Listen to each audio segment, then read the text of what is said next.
سکتے اس کے قدم کتنے بوجھل ہوتے ہیں۔ اور گھر کی دہلیز عبور کرنا اس کے لیے پل صراط عبور کرنے کے مترادف ہوتا ہے۔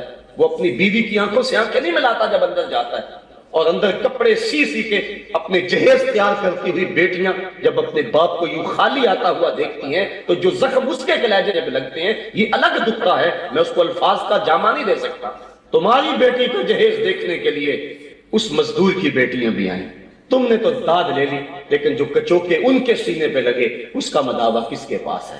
کاش کہ ہم حضور کی راہوں کے مسافر ہوتے اور ہم نے حضور کی سیرت کو دیکھا ہوتا، اللہ کے محبوب علیہ السلام کے انداز تبلیغ کو اور انداز تربیت کو نظر میں رکھا ہوتا۔ خدا کی قسم عید کے دن کلیجہ پھٹتا ہے۔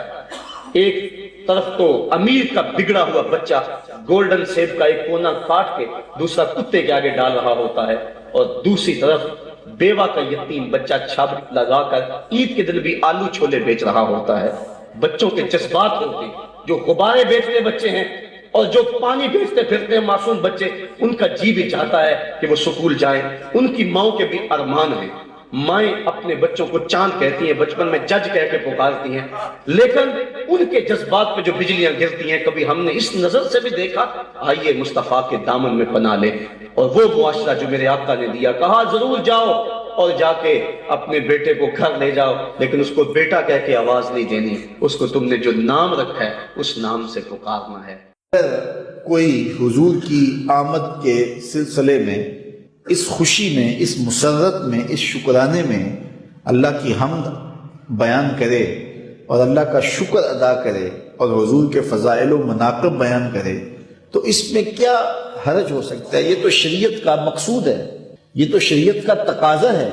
حضور کی صورت میں اللہ تعالیٰ نے جو انعام دیا اس کا ذکر کرنا، اور پھر میرے اور آپ کے آقا و مولا نے مختلف مجالس کے اندر مختلف مواقع پہ حضور نے اپنے بارے صحابہ کو آگہی دی، بلکہ کبھی پوچھا صحابہ من آنا، میں کون ہوں؟ اللہ اکبر۔ تو پھر حضور نے خود اپنے فضائل و مناقب بیان فرمائے کہ میں ان شانوں کا مالک ہوں، یہ رفتیں مجھے دی گئی ہیں، یہ مقامات رفیع مجھے نصیب کیے گئے ہیں، مجھے یہ اعزازات و تکریمات بخشی گئی ہیں۔ تو حضور علیہ السلام کے ذکر کی محافل کا انعقاد کرنا، مجالس کا انعقاد کرنا، یہ شروع سے اہل اسلام میں مشہور رہا ہے۔ اپنے اپنے حالات کے مطابق، اپنی گنجائش کے مطابق آپ عقیدتوں کا اظہار کر سکتے ہیں۔ تو ہمیں حضور کی آمد کی خوشی میں اپنی مسرتوں کا اظہار اپنے عمل سے، اپنے رویے سے، اپنے طرز زندگی سے کرنا چاہیے۔ اور سب سے بڑی بات یہ ہے کہ ہم حضور کی آمد کے مقصد کو سمجھیں، مقصود کو سمجھیں، حضور جس لیے تشریف لائے ہیں، اور آقا کریم کی سیرت کو اختیار کرنے کا عزم کریں۔ 12 ربیع الاول تجدید عہد کا دن ہے۔ اس دن ہم اپنے آقا و مولا سے عہد کریں کہ آقا کریم ہم ساری زندگی آپ کے نام پہ گزاریں گے، جئیں گے تو آپ کے لیے، مریں گے تو آپ کے لیے۔ یہ تجدید عہد کا دن ہے۔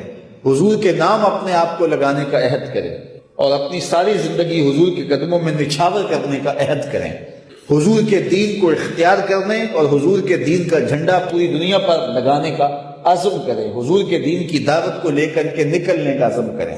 یہ تجدید عہد کا دن ہے، اور ہم اپنے دل سے اپنے آقا و مولا کے ساتھ یہ عہد کریں کہ ہم ساری زندگی آپ کے نام لگا دیں گے، اور زندگی کا ایک ایک گوشہ اور ایک ایک کونا شریعت کے نور سے منور ہوگا، اور صرف ہمارا میلاد جھنڈیوں تک محدود نہ رہ جائے، ہمارا میلاد جھنڈوں تک محدود نہ رہ جائے، ہمارا میلاد حضور علیہ السلام کی محبتوں کے تمام تقاضوں کو پورا کرے، حضور کے پیار کے تمام تقاضوں کو پورا کرتا دکھائی دے۔ میں کہا کرتا ہوں کہ بازاروں پر تو جھنڈیاں لگا لی، کوچہ و بازار کو تو زیبائش و آرائش سے مالا مال کر لیا، اور آپ نے اپنے گلیوں کی صفائیاں بھی کر لیں۔ میں نے دیکھا ہے میلاد کے موسم میں بچے نالیاں بھی صاف کر رہے ہوتے ہیں، اور یہ بڑی اچھی بات ہے، لیکن میں کہتا ہوں کہ گلیوں کا گند تو صاف کر لیا، ذرا جھاڑو لے کے دل کی گلیوں کا پھیرا بھی لگاؤ۔ حسد، حقد، کینے، نفرتوں کے ڈھیر دل میں پڑے ہوئے ہیں، ذرا ان کو بھی نکالو۔ اپنے مکانوں کی چھتوں پہ تو چراغاں کر لیا، لیکن دل کی گلیوں میں کہیں اندھیرا نہ رہ جائے۔ اپنے گھروں میں اور کوچہ و بازار میں تو جھنڈیاں لگا لیں، دل کی ایک ایک پرت پہ نام محمد کی جھنڈی لگائیں۔ اور حضور کا نام اپنے خانہ قلوب میں لگائیں، سجائیں، آراستہ کریں اور پھر حضور کا میلاد منائیں، پھر دیکھنا کہ اس کی کیفیات باطن کیا آپ کو نصیب ہوتی۔ تو حضور علیہ السلام کا ذکر بھی کریں، حضور علیہ السلام کے نام کے نعرے بھی لگائیں، حضور علیہ السلام کے نام کی محافل بھی سجائیں، حضور علیہ السلام کے جھنڈے لے کر کے جلوس بھی نکالیں، آقا کریم علیہ السلام کی نعت خوانی بھی کریں، حضور کی مد و ستائش کے پھول بھی برسائیں، اور آقا کریم علیہ السلام کی ولادت کی خوشی میں مٹھائیاں بھی بانٹیں، غرباء کو صدقہ و خیرات بھی کریں، دکھیوں کے کام بھی آئیں، مصیبت زدوں کے سر پہ ہاتھ بھی رکھیں، اور جو ہے وہ نوافل بھی پڑھیں، روزے بھی رکھیں، اور اپنی ساری زندگی کو حضور کے نام لگانے کا عہد بھی کریں۔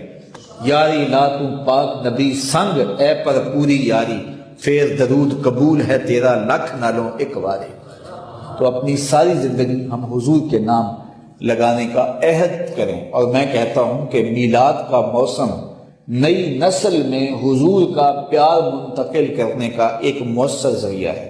اللہ تعالیٰ دلوں میں جو ایک شوق اور پیار کا جہاں آباد کرتا ہے اور سینے حب رسول کی دولت سے مالا مال ہوتے ہیں، تو اس سے ہم اپنی نئی نسل کی تربیت کر کے ان کو صراط مستقیم پر گامزن کر سکتے ہیں اور ان کو عملی زندگی کی طرف لا سکتے ہیں۔ اور ہوتا بھی ہے کہ میلاد کے موسموں میں بہت سارے لوگ جو ہیں وہ اللہ کے فضل سے نیکی کی راہوں پہ آ جاتے ہیں۔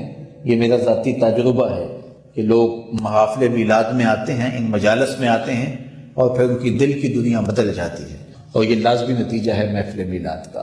تو میں اور آپ موسم میلاد میں خاص طور پہ اپنے آقا و مولا کے ساتھ اپنا جو تعلق خاطر ہے اس کا اظہار، میں آپ کو کوئی زور نہیں دے رہا، جس ذریعے سے بھی آپ اختیار کرنا چاہتے ہیں اس کا اظہار کریں، مشروع ہو، شریعت میں جائز ہو، اس کی ممانعت نہ ہو۔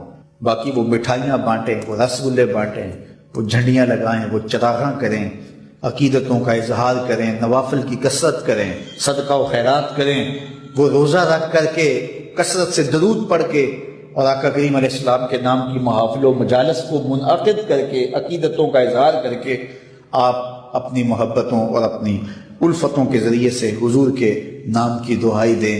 باقی یہ نام، یہ ذکر میرا اور آپ کا محتاج کب ہے؟ اس ذکر کا جھنڈا تو میرے رب نے اونچا کیا ہے۔ وَرَفَعْنَا لَكَ ذِكْرَكَ۔ آج میں دوپہر کو بیٹھا تھا تو وہ ایک شخص آ کے میاں صاحب کا شعر پڑھنے لگا، دیگر تے دن گیا محمد اوڑک نو ڈب جانا۔ تو میری نظر چلی گئی، میں نے کہا ابھی تو 10 بجے ہوں گے، تو میں نے کہا صبح کے 10 بھی بج گئے اور پھر 12 بھی بج جانے، پھر ظہر بھی ہوگی، پھر دیگر بھی ہوگی، اور اس کے بعد پھر شام بھی ہو جانی ہے۔ اب ہم دیگر تک تو پہنچ گئے ہیں، اب شام کے تدلکے بھی قریب ہو گئے ہیں، تو یہ دن ڈوب جانا تھوڑی دیر کے بعد۔ یہی مثال ہماری زندگی کی ہے، کوئی دوپہر تک آ گیا ہے، کوئی چاش تک آ گیا ہے، کوئی ظہر تک آ گیا ہے، کوئی عصر تک آ گیا ہے، اور کسی کی زندگی کا سورج بالکل غروب ہونے کے قریب آ گیا ہے۔ صاحبو، پتہ کوئی نہیں کہ ہمارا اگلا قدم کہاں ہے۔ اس سے قبل کہ کوئی حجت باقی نہ رہے، مجھے آپ کو اپنی زندگی پہ نظر ثانی کرنا ہوگی، اپنے گناہوں کا اور اپنی نیکیوں کا حساب لگانا ہوگا۔ ایک ترازو تو کل محشر کے میدان میں لگے گا، ایک ترازو ضمیر کی عدالت میں آج ہی لگانا ہوگا۔ ہمیں دیکھنا ہوگا ہمارے پلے کتنے عمل ہیں اچھے، اور جو اچھے عمل ہیں ان میں خلوص والے کتنے ہیں، لوگوں کے دکھاوے والے کتنے تھے، رب کے لیے کتنے عمل کیے اور لوگوں کے لیے کتنے کیے۔ تو پھر ترازو لگا کے ہم نے اپنے اعمال نامے کو آج ہی تولنا ہے اور وزن کرنا ہے، اور اپنی زندگی کو نیکی کا حسن دینا ہے۔ وقت کٹ رہا ہے، زندگی لمحہ لمحہ موت کے قریب ہو رہی ہے، قبل اس سے کہ کوئی حجت باقی نہ رہے، ہم ہاتھ ملتے رہ جائیں، پچھتاتے رہ جائیں تو کیا فائدہ ہوگا؟ بلکہ میں نے تو پڑھا کتابوں میں، علماء لکھتے ہیں قیامت کے دن تو نیکوکار بھی پچھتائیں گے۔ بدکاروں نے تو پچھتانا ہی پچھتانا ہے، نیکوکار بھی پچھتائیں گے۔ بدکار تو اس لیے پچھتائیں گے انہوں نے اتنے گناہ کیوں کیے، تو نیکوکار کیوں پچھتائیں گے؟ جب وہ اپنے اچھے اعمال کی جزا دیکھیں گے تو وہ پچھتائیں گے، ہائے جو چند لمحے ضائع ہو گئے وہ بھی کیوں ضائع ہو گئے، وہ بھی میں نے کیوں برباد کر دی، وہ بھی اس راستے پہ ڈالے ہوئے ہوتے۔ تو آج مجھے آپ کو موقع ہے، ذرا نظر دوڑائیں نا، آج ہم کتنوں کو کندھوں پہ اٹھا کے قبرستان چھوڑ آئے ہیں۔ حضرت غوث اعظم رضی اللہ تعالیٰ عنہ فرماتے ہیں، جا کے قبرستانوں میں دیکھو کتنے کتنے حسینوں کی مٹی خراب ہو رہی، جو اپنے بدن پہ ایک چٹکی مٹی نہیں پڑنے دیتے تھے، آج ان کا کفن بھی تار تار ہو گیا۔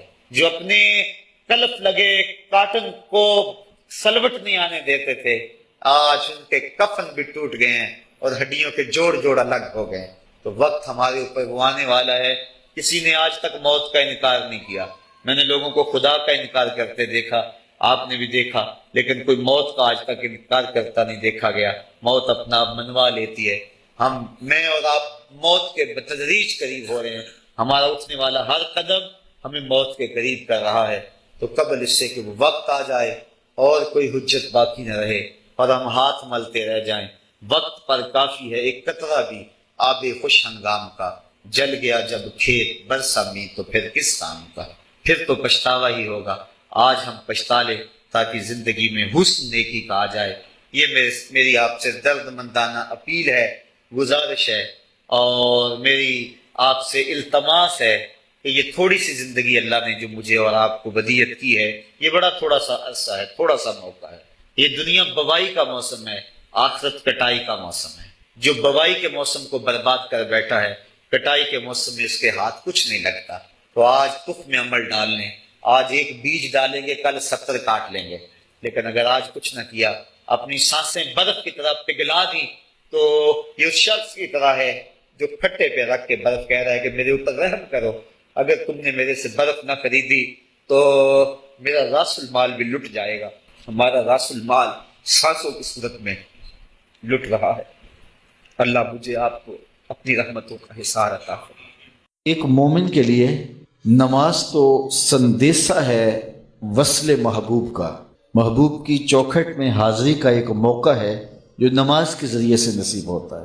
تو اگر کوئی شخص نماز کو اپنے لیے بوجھ سمجھتا ہے تو پھر وہ محبوب کی ملاقات کی اہمیت کو ہی نہیں جانتا۔ نماز کے لیے جب اذان پکاری جائے تو بندے کو خوشی، فرحت اور مسرت ہونی چاہیے کہ میں اب رب کے حضور حاضر ہوں گا، نہ یہ کہ وہ گھڑی پہ نظر ڈال کے کہے کہ ابھی تو آئے ہیں پھر دوبارہ اذان شروع ہو گئی، تو پھر اس کو شوق نہیں ہے مالک کے حضور حاضر ہونے کا۔ حضور علیہ الصلوۃ والسلام تو جب حضرت بلال حبشی کو نماز کے لیے اذان کا کہتے تو یہ ارشاد کرتے، ارحنا یا بلال، بلال اٹھو اور ہمارے دل کو راحت پہنچا دو۔ ارحنا یا بلال، بلال ہمارے قلب کو، ہمارے دل کو راحت پہنچا دو۔ تو یہ حضور کے قلب کی راحت، تسکین اور قرار کا سبب ہے۔ آقا کریم علیہ الصلوۃ والسلام نے معراج کی شب جہاں بہت سارے لوگوں کو عذابوں میں مبتلا دیکھا تو ایک شخص کو دیکھا، رجل مغیب فی نور العرش، کہ وہ عرش کے نور میں غائب تھا، اس کے اطراف میں نور ہی نور تھا اور وہ نور میں ڈوبا ہوا تھا۔ تو پوچھا کہ یہ کون خوش نصیب شخص ہے، کوئی فرشتہ ہے؟ تو جواب آیا فرشتہ نہیں ہے۔ یہ کوئی پیغمبر ہے؟ پیغمبر بھی نہیں ہے۔ تو یہ کون شخص ہے کہ جو انوار الہیہ کے حصار میں ہے اور ہر طرف نور ہی نور پھیلا ہے؟ تو جواب ملا کہ آپ کی امت کا یہ وہ فرد ہے جس میں 3 خوبیاں تھیں۔ پہلی خوبی تو یہ کہ اس کی زبان اللہ کے ذکر سے تر رہتی تھی، اور دوسری خوبی اس میں یہ تھی وَقَلْبُهُ مُعَلَّقٌ بِالْمَسَاجِدِ، اور اس کا دل مسجدوں کے ساتھ لٹکا ہوا تھا، مسجدوں کے ساتھ دل بستگی تھی سے۔ فرمایا کچھ لوگ ہوتے ہیں کہ وہ مسجدوں کی میخیں ہوتی ہیں، جس طرح وہ کیل لکڑی میں ٹھک جاتا ہے تو یہ بھی مسجدوں میں ٹھکے رہتے ہیں، جب بھی ڈھونڈو کہ مسجد سے ملیں گے۔ فرمایا کبھی یہ لوگ بیمار پڑ جائیں اور مسجد میں حاضر نہ ہو سکیں تو اللہ کے کچھ فرشتے ہیں جو ان کی عیادت کرنے کے لیے ان کے گھروں میں جاتے ہیں۔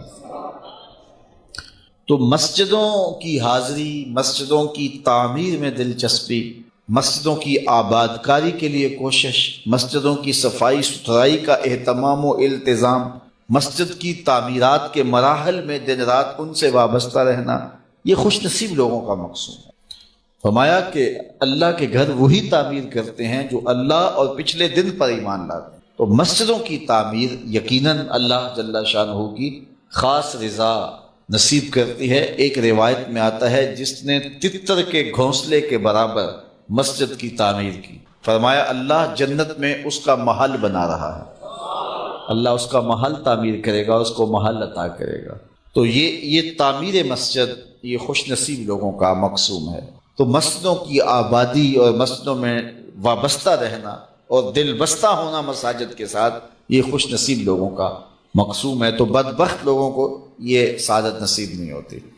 اچھا، تیسری بات فرمایا کہ جو اس شخص کی خوبی ہے یہ آج تک اپنے والد گرامی اور اپنی والدہ ماجدہ کو گالی کا سبب نہیں بنا، یعنی کبھی اس نے کوئی ایسا فعل نہیں کیا کہ لوگوں نے کہا کہ یہ کس ماں باپ کا بیٹا ہے اور لوگوں نے اس کے ماں باپ کو برا کہا ہو اس کی وجہ سے۔ تو یہ 3 خوبیاں اس شخص کے اندر پائی جاتی ہیں، اور آج یہ اللہ کے عرش کے نور کے سائے میں اپنے آپ کو کھڑا ہوا پا رہا ہے۔ تو جن کے سر نماز سے گوجل رہیں، مسجد کی حاضری جن کے لیے شوق ہو اور مسجد میں آتے ہی نکلنے کے لیے کوئی راستے ڈھونڈ رہے ہوں، تو انہیں اپنے اندر اترنا چاہیے۔ پاکستان اللہ کی عطا سے رسول کریم کی خصوصی نگاہ سے معرض وجود میں آیا۔ مشائخ اہل سنت نے اور علماء کرام نے جس طرح اس وطن کے لیے کھڑے ہو کر کے اپنا کردار ادا کیا وہ کسی سے مخفی نہیں ہے، لیکن اس کے بعد اب ہم جس جگہ کھڑے ہیں یقیناً پاکستان بنانے کا یہ مقصود نہیں تھا۔ وہ کیا کسی نے کہا تھا، بن گئے تن کے نشیمن کے قفس کی تیلیاں، بن گیا کیا چلے تھے ہم کیا بنانے کے لیے۔ ہمارا اپنا قصور ہے، یہ جو تذکرے ہو رہے تھے کس نے کیا کیا اور کون کہاں کھڑا کیا کرتا رہا۔ قرآن مجید میں اللہ تعالیٰ نے ایک مقام پہ ارشاد فرمایا کہ وہ اس بات پر قادر ہے کہ تمہارے اوپر سے اور نیچے سے عذاب نازل کرے۔ علماء نے لکھا کہ اوپر کا عذاب یہ ہے کہ بے موسمی بارشیں ہوں، آسمان سے پتھر برسیں۔ نیچے کا عذاب یہ ہے کہ زلزلے آئیں، زمین فصل دینا چھوڑ دے، اور بہت ساری باتیں علماء تفسیر نے لکھی۔ لیکن حضرت عبداللہ ابن عباس رضی اللہ تعالی عنہ فرماتے ہیں اوپر کا عذاب یہ ہے تمہارے حکمران نااہل ہوں، اور نیچے کا عذاب یہ ہے تمہاری اولادیں نافرمان ہوں۔ تو اوپر اور نیچے کے عذاب میں ہم لوگ مبتلا ہیں، اور یہ ہمارے اعمال کا نتیجہ ہے۔ اعمالکم امالکم، تمہارے اعمال ہی تمہارے امال ہوں گے۔ حضرت نبی رحمت صلی اللہ علیہ وآلہ وسلم کے دین کی جس طرح آبیاری خلفائے راشدین نے کی، اور پھر بعد میں بدترین حکمران جب آئے تو حجاج بن یوسف، جس کے بارے حضرت حسن بصری نے کہا تھا کہ پچھلی امتوں کے لوگ اپنے سارے ظالم لے آئیں اور ایک پلڑے میں رکھ دیں، اور ہم ایک پلڑے میں حجاج بن یوسف کو رکھیں تو یہ پلڑا پھر بھی بھاری ہوگا۔ 70,000 لوگ اس نے اپنے ہاتھ سے قتل کیے تھے، 90,000 اس کے حکم سے کٹے تھے۔ کسی نے اس کے سامنے جرأت کر لی اور اس کو کہا کہ تو نے حضرت عمر فاروق کا دور خلافت دیکھا ہے، ان جیسا انداز حکمرانی اختیار کیوں نہیں کرتا؟ تو اس نے جو جواب دیا وہ 2 لفظی ہے لیکن بہت معنی خیز۔ اس نے کہا تبازروا اتعمر لکم، تم ابو ذر غفاری جیسی رعایا بن جاؤ، میں عمر جیسا حکمران بن جاتا ہوں۔ تو آج میں اور آپ سوچیں کہ میں کل ہی نظریہ پاکستان کانفرنس میں کہہ رہا تھا کہ ہم تو قیمے والے نان پہ ووٹ دے دیتے ہیں، تو ہم ہجوم ہیں، ہم قوم بنے ہی نہیں ہیں۔ تو اگر ہم کسی کام کے ہوں تو پھر یہ لوگ ہمارے اوپر مسلط نہ ہوں، یہ ہمارے گناہوں کی سزا ہے جو ہمارے اوپر مسلط ہوتی ہے۔ اگر یہ گئے ہیں تو بعد میں کیا آنے والا ہے وہ بھی ہمیں دکھائی دے رہا ہے۔ وہ کسی نے کہا تھا ہم نے پھولوں کی آرزو کی تھی، آنکھوں میں موتیا اتر آیا۔ تو یہ کتنے سالوں سے یہی مشق ہو رہی ہے اور آگے بھی ہمیں کچھ دکھائی نہیں دے رہا۔ تو ہمیں پاکستان جن مقاصد کے لیے حاصل کیا گیا تھا ان مقاصد کو خود پیش نظر رکھ کے اپنے اندر ایک عملی تبدیلی لانا پڑے گی۔ اپنے خاندان کی تربیت پر ہمیں کوشش کر کے، اپنے اطراف میں محنت کر کے جتنا اپنے حصے کا کام ہے ہم نے اس کو کرنا ہوگا۔ تو پھر اپنے حصے کا کام کرنے کے بعد پھر اللہ کی رحمتیں ہماری طرف متوجہ ہوں گی۔ خدائے زندہ زندوں کا خدا ہے، اگر ہم محنت نہیں کریں گے، ہاتھ پہ ہاتھ دھر کے بیٹھ جائیں گے تو ہمیں نتائج خود بخود نہیں ملیں گے۔ ہمیں دیکھنا چاہیے کہ ہم کس جگہ کھڑے ہیں۔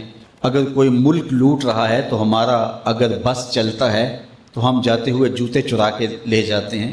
ہم جو کر سکتے ہیں وہ ہم فریضہ اپنا سمجھ کے نبھا رہے ہوتے ہیں۔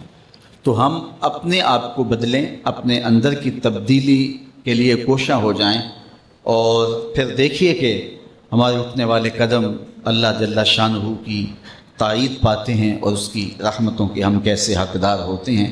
ورنہ یہ ہوتا رہے گا، بد سے بدترین لوگ ہمارے اوپر مسلط ہوتے رہیں گے اور ہم ہر وقت ان ذلتوں کو سہتے رہیں گے۔ اللہ مجھے آپ کو اپنی رحمتوں کے سائے میں رکھے۔ ایک دن حضور سیر کرتے کرتے مدینۃ المنورہ سے باہر کسی چراگاہ میں تشریف لے گئے۔ وہاں ایک قافلے نے پڑاؤ کیا ہوا تھا، تو ان کے سرخ رنگ کے اونٹ چل رہے تھے۔ ایک اونٹ حضور کو پسند آ گیا، اس کے بخت کے حضور کو پسند آ گیا، تو حضور نے ان سے کہا کہ یہ اونٹ بیچتے ہو؟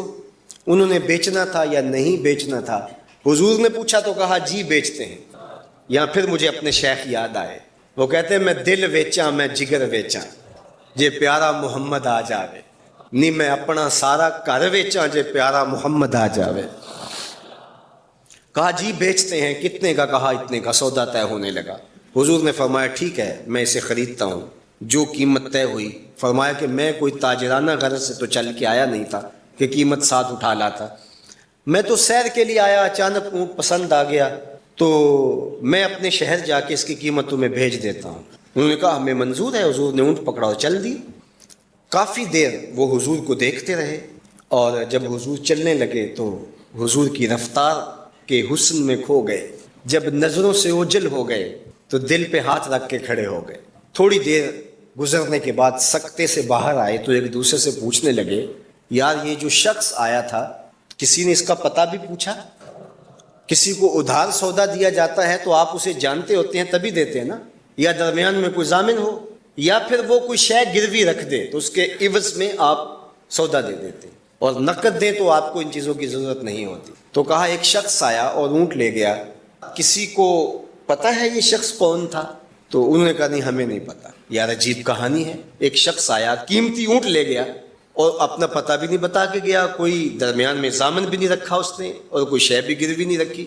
ایک بولا یار جب وہ باتیں کرتا تھا اس کے منہ سے نور جھڑتا تھا، میں تو اس کے چہرے کو دیکھتا رہ گیا۔ اذا سر استنار وجہہ، اس کے چہرے سے نور نکلتا تھا۔ دوسرا بولا یار جب وہ مسکراتا تھا تو میں تو اس کی مسکراہٹ میں ہی کھو گیا۔ ایک نے کہا جب وہ بات کرتا تھا منہ سے چھن چھن نور کی کرنیں نکلتی تھی۔ اللہ اکبر۔ ایک کہا یار میں تو اس کی زلفوں کے پیچ و خم میں کھو گیا۔ اللہ اکبر۔ ایک کہنے لگا یار میں تو اس کی آنکھوں میں ڈوب گیا، کیا خوب سجن دیاں اکھیاں نے، کیا خوب سجن دیاں اکھیاں نے جویں پر کے سرائیاں رکھیاں، تو اجے میرا یار نہیں ڈٹھا جنوں ویکھ کے چن شرماوے، ادھی راتیں دن چڑھ جاوے جیو رخ تو نقاب اٹھاوے، تے جیو نکلے سیر کرن نو سارا گلشن سیس نواوے اتے دھرتی لف لف جاوے، جے ہاتھ پھلاں وچ رکھدا ہاتھ پھلاں تو ود جاوے، نین نشیلے مست رسیلے وچ سونا کجل سہاوے، اکھ اگڑے تے انج پیا جاپے جویں میں خانہ کھل جاوے، تے جے او کھولے پیچ زلف دے اتے راہی راہ پل جاوے، توبہ توبہ حسن سجن دا چال نہ چلی جاوے، بجلی ڈردی لشک نہ مارے متا بے ادبی ہو جاوے، علم خدا نے اینا دتا عقلاں وچ نہ آوے، عقل خدا نے اینی دتی علماں وچ نہ آوے، کی اعجاز نظر وچ او دی جو آوے وک جاوے، خلق او دے نے مولئی دنیا کوئی ورلائی جان بچاوے، آزم ایڈا سونا ماہی سانو کدرے نظر نہ آوے۔ انہوں نے کہا یار ہم تو اس کے حسن میں کھو گئے، کسی کو یاد نہیں رہا اس کا پتہ پوچھ لیتا۔ انہوں نے کہا جو بھی ہوا سو ہوا، اب وہ اپنے حسن کا جادو جگا کے تم سے قیمتی اونٹ ہتھیا کے لے گیا، اب وہ نہیں آئے گا۔ تو جب انہوں نے یہ کہا نا اونٹ ہتھیا کے لے گیا، امام زرقانی نے لکھا ہے باقی لوگوں نے بھی کہ اب تک خاموش بیٹھی قافلے کے سردار کی بیوی نے خیمے کا پردہ سرکایا، اور جنہوں نے کہا وہ اونٹ ہتھیا کے لے گیا ان سے مخاطبت کرتے ہوئے اس نے کہا انا ضامنۃ لسامان جمالکم لا یغدر بکم، اگر وہ پیسے دینے نہ آیا تو میں ضامنہ ہوں، مجھ سے پیسے لے لینا۔ اچھا تو جانتی ہو؟ اسے کہا اللہ میں بھی نہیں جانتی۔ تو کہا پھر ضمانت کیسے دے رہی ہو؟ کہا جب تم سودا کر رہے تھے میں نے خیمے کی اوٹ سے اس کا چہرہ دیکھا تھا۔ اور جس کا چہرہ اتنا سونا ہو وہ جھوٹا ہو ہی نہیں سکتا ہے۔ اللہ اکبر۔ ابھی تھوڑی دیر گزری، فلما کان العشاء اتانا رجل فقال انا رسول اللہ صلی اللہ علیہ وسلم الیکم ھذا تمرکم وکلوا واشبعوا واقتالوا واستوفوا۔ کہتے ہیں کہ وہ ایک شخص آیا، اس نے کہا یہ کھجوریں حضور نے تمہاری ضیافت کے لیے بھیجی ہیں اور ان کھجوروں سے اپنی قیمت پوری کر لو۔ انہوں نے کہا کہ ہم قیمت کیا لیں گے، خود بک گئے، تیری تک کے ادامہ میں مرید ہو گئے، ہمیں بتا وہ پیارا رہتا کہاں ہے۔ تو انہوں نے کہا وہ جو نخلستان نظر آ رہا ہے اور کھجوروں کے جھنڈ دکھائی دے رہے ہیں، یہی ڈیرا ہے اس مدنی ماہی کا۔ تو سارا قبیلہ وہاں سے اٹھا، وفد طارق کے نام سے اس کی شہرت ہے، اور حضور کے قدموں میں گیا اور حضور کے ہاتھوں میں ہاتھ دے کے اسلام قبول کر لیا۔ اللہ نے اپنے محبوب کا چہرہ ہی ایسا بنا دیا، دیکھنے والے کہا کرتے ہیں اللہ اللہ، یاد آتا ہے خدا دیکھ کے صورت تیری۔ زندگی میں ایک مرتبہ حج فرض کیا گیا ہے اور اس کے لیے شرائط ہیں: اسلام، بلوغ، حریت، عقل اور وقت۔ یہ 5 شرطیں ہیں، یعنی جو مسلمان نہیں ہے اس پر حج واجب نہیں ہے۔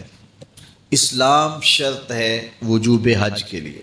اگر کوئی غیر مسلم چلا گیا، کسی مسلمان کے ساتھ اس کا خادم تھا، نوکر تھا، تو وہ وہاں اراکین حج ادا کرتا رہا، بعد میں اس نے اسلام قبول کر لیا، تو اس کا ماضی کا کیا ہوا حج نہیں ہوگا، اس کو دوبارہ کرنا پڑے گا۔ اسی طرح بچے نے حج کر لیا اپنے والد کے ساتھ یا والدہ کے ساتھ، تو جب وہ بالغ ہوگا تو اس کے ذمہ حجۃ الاسلام باقی ہے۔ یہ حج جو اس نے کیا ہے یہ اس کا نفلی حج ہوگا، اس کا ثواب ضرور ملے گا، لیکن کس کو ملے گا؟ اللہ کے محبوب علیہ الصلاۃ والسلام کی بارگاہ میں یہ سوال ہوا۔ حضرت عبداللہ ابن عباس رضی اللہ تعالی عنہ بیان فرماتے ہیں کہ ایک سوار سے حضور علیہ الصلاۃ والسلام کی روحہ کے مقام پہ ملاقات ہوئی۔ ایک بچہ تھا خاتون کے پاس جو اس نے اٹھایا ہوا تھا، تو اس نے عرض کی کیا حضور اس بچے کا بھی حج ہے؟ فرمایا ہاں، یہ اگر مناسک ادا کرتا ہے تو اس کا بھی حج ہے، لیکن فرمایا اس کا ثواب تجھے ملے گا۔ اس سے علماء نے یہ مسئلہ اخذ کیا کہ جو بچے بچپن میں نیکی کرتے ہیں، نماز پڑھتے ہیں، ابھی ان پہ نماز فرض نہیں ہوئی، 7 سال کے، 8 سال کے، 9 سال کے، روزے رکھتے ہیں، روزہ تو بلوغت کے بعد ان پر واجب ہوا ہے، لیکن چھوٹے چھوٹے بچے بھی روزے رکھتے ہیں، سخت پیاس کاٹتے ہیں، گرمی کاٹتے ہیں، روزہ فرض نہیں ہوا لیکن روزہ رکھتے ہیں۔ اسی طرح وہ کچھ صدقہ و خیرات کر دیتے ہیں، یہ قرآن مجید کی تلاوت کرتے ہیں۔ عموماً یہ جو حفظ بچے کر رہے ہوتے ہیں، عموماً یہ نابالغ بچے ہوتے ہیں، چھوٹی عمر کے بچے ہوتے ہیں، تو یہ قرآن مجید کی تلاوت کا ثواب، نمازوں کا ثواب، صدقہ و خیرات کا ثواب، بچپن میں جو بچے روزہ رکھتے ہیں یا بچپن میں کوئی حج کرتا ہے یا عمرہ کرتا ہے، سب کا ثواب والدین کے کھاتے میں لکھا جاتا ہے۔ اور میں کہتا ہوں کہ جو بچوں کی نمازیں ہیں اس میں تو ریاکاری نہیں ہوتی، بچوں کے حج کے اندر تو حاجی بننے کا دکھاوا نہیں ہوتا، بچوں کی خیرات اور صدقے کے اندر کسی کی تحقیر کرنا نہیں ہوتی اور من و اذا نہیں ہوتی، تو پھر بچوں کی نیکیاں والدین کے کھاتوں میں لکھی جائیں تو ہو سکتا ہے کہ یہ نیکیاں بخشش کی ضمانت بن جائیں۔ اس لیے اپنے بچوں کو بہت اقسام کی نیکیاں کرنے کی طرف راغب کرو تاکہ ہمارے نامہ اعمال میں یہ نیکی بھی لکھی جائے۔ کبھی کبھی تہجد کے وقت اٹھا کر کے بچے کو تہجد پڑھاؤ تاکہ تمہارے نامہ اعمال کے اندر خالص تہجد لکھی جائے، کیونکہ اس میں ریا نہیں ہوگی۔ تو بچوں کی گئی نیکیاں والدین کو اس کا ثواب ملتا ہے۔ نابالغ بچہ اگر بلوغت سے قبل حج کرتا ہے یا عمرہ کرتا ہے تو یہ اس کا وجوب ادا نہیں ہوتا، چونکہ واجب ہوا ہی نہیں اس کے اوپر ابھی، تو پھر وجوب اترے گا کیسے؟ تو جب وہ بالغ ہو جائے گا تو حجۃ الاسلام اس کے ذمہ باقی ہے۔ آقا کریم نے تحریش دلاتے ہوئے، ترغیب دیتے ہوئے فرمایا کہ اللہ کے اس بابرکت گھر سے نفع حاصل کر لو، اس بیت اللہ پر اترتی ہوئی برکتیں اپنے دامن میں سمیٹ لو۔ 120 رحمتیں کعبۃ اللہ پہ ہر وقت اترتی ہیں، 120 رحمتیں ہر وقت اترتی ہیں، 60 رحمتیں طواف کرنے والوں کو نصیب ہوتی ہیں، اور 40 رحمتیں نماز پڑھنے والوں کو نصیب ہوتی ہیں، اور 20 رحمتیں صرف دیدار کرنے والوں کو نصیب ہوتی ہیں جو کعبۃ اللہ کو دیکھ رہے ہوتے ہیں۔ اللہ اکبر. کعبۃ اللہ کی طرف دیکھنا بھی عبادت ہے. تو اللہ آپ کو مجھے بار بار حج اور عمرے کی سعادت نصیب فرمائے.